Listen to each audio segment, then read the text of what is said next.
அனைவருக்கும் வணக்கம். அஸ்ஸலாமு அலைக்கும். இது உங்கள் தகவல் அரங்கம். உங்களுடன் இணைந்திருக்கும் நான் அகமது ஜியாம்.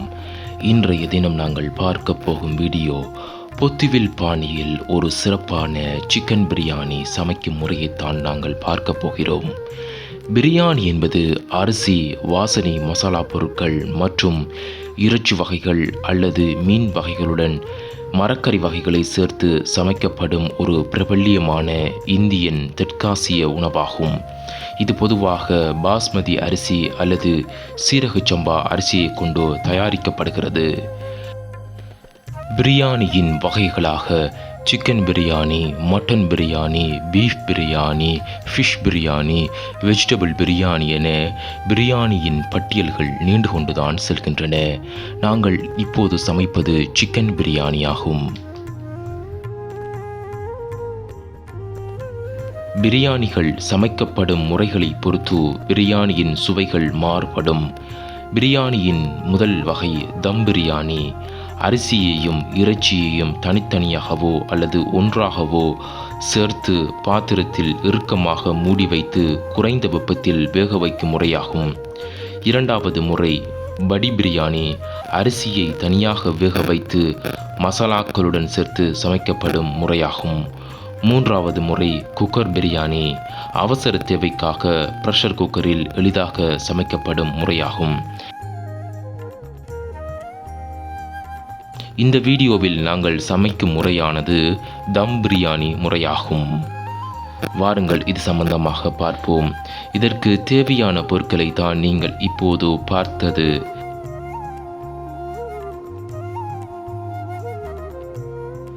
பிரியாணி சமைப்பதற்கு அகலமான பாத்திரம் தேவை. அப்போதுதான் நாங்கள் இலகுவாக கிளறிவிட முடியும்.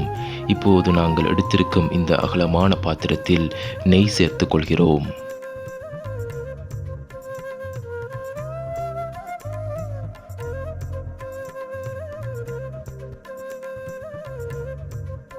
அதன் பிறகு சற்று தேங்காய் எண்ணெய் விட்டுக்கொள்கிறோம்.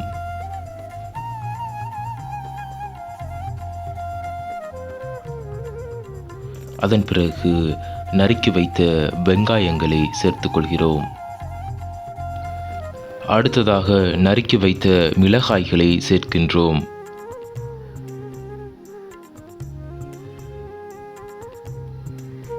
சற்று வதங்கியதன் பின்னர் கறிவேப்பிலை, ரம்பை சேர்த்துக் கொள்கின்றோம். இவற்றையெல்லாம் சேர்த்து நன்றாக கிளறிவிட வேண்டும்.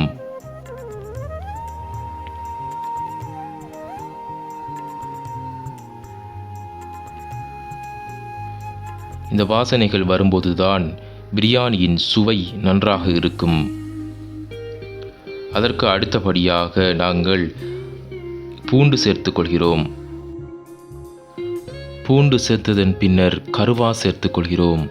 அனைத்தையும் நாங்கள் நன்றாக கிளறிவிட வேண்டும்.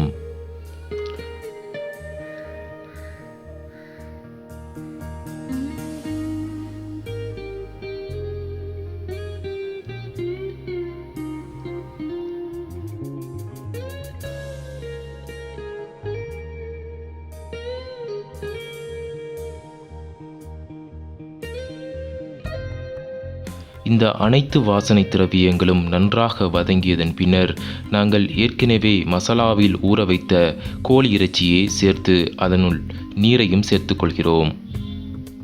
தேவையான அளவுக்கு நீர் சேர்க்க வேண்டும்.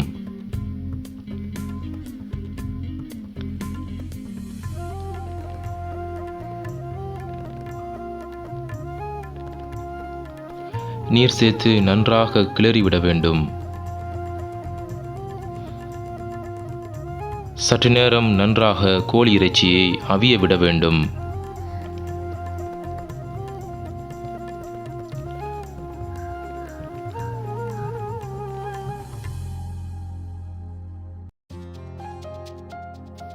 கோழி இறைச்சி அவியும் பொழுது 2 லெமன்களை எடுத்து நன்றாக பிழிந்து வைத்துக் கொள்ளுங்கள்.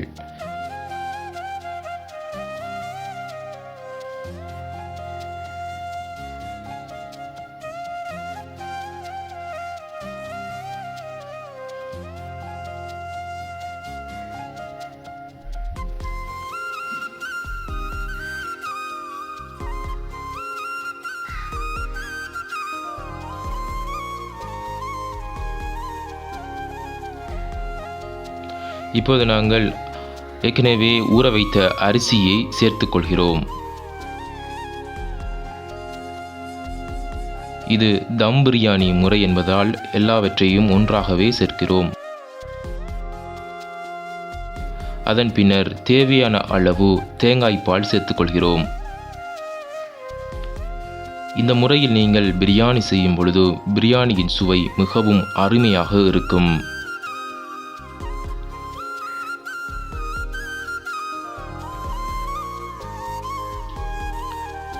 எல்லாவற்றையும் சேர்த்து நன்றாக கிளறிவிடுங்கள். தேவையான அளவு உப்பும் சேர்த்து கொள்ளுங்கள்.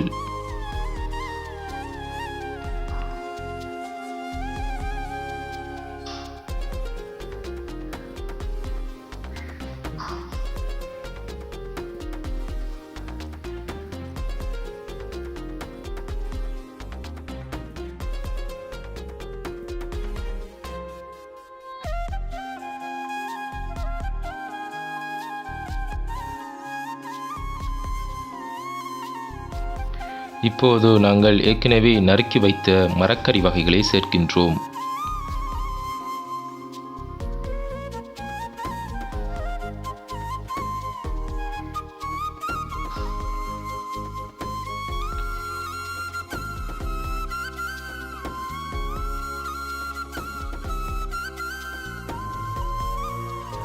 கரட் நாங்கள் முன்பு சேர்க்கவில்லை. கரட் விரைவாக அவிந்துவிடும் என்பதனால் நாங்கள் தாமதமாக சேர்க்கின்றோம்.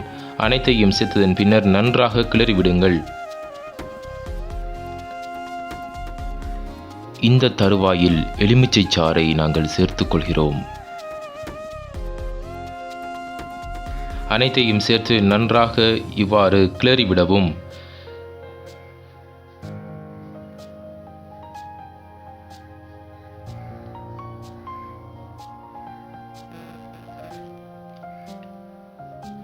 இப்போது நாங்கள் லோ ஃப்ளேமில் பிரியாணி ஆகும் வரை அவிய விட வேண்டும்.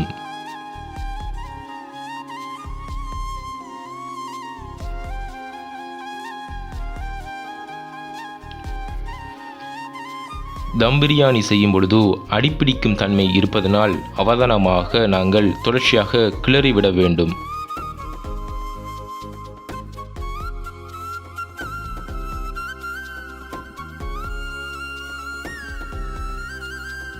இப்போது சற்று நெய் சேர்த்துக் கொள்கிறோம் சுவைக்காக.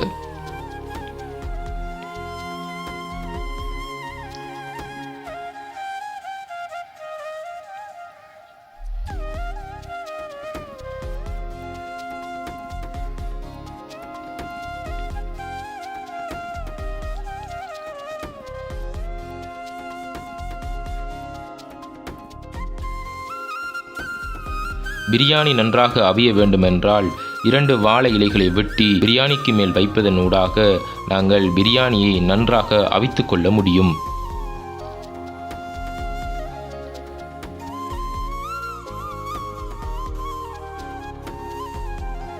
இப்போது சுவையான பிரியாணி ஆயத்தமாகிவிட்டது. பொத்துவில் ஸ்டைலில் சிக்கன் பிரியாணி செய்யும் முறைதான் இது. மிகவும் ஒரு சிறப்பான பிரியாணியாக இந்த பிரியாணி அமைந்திருந்தது.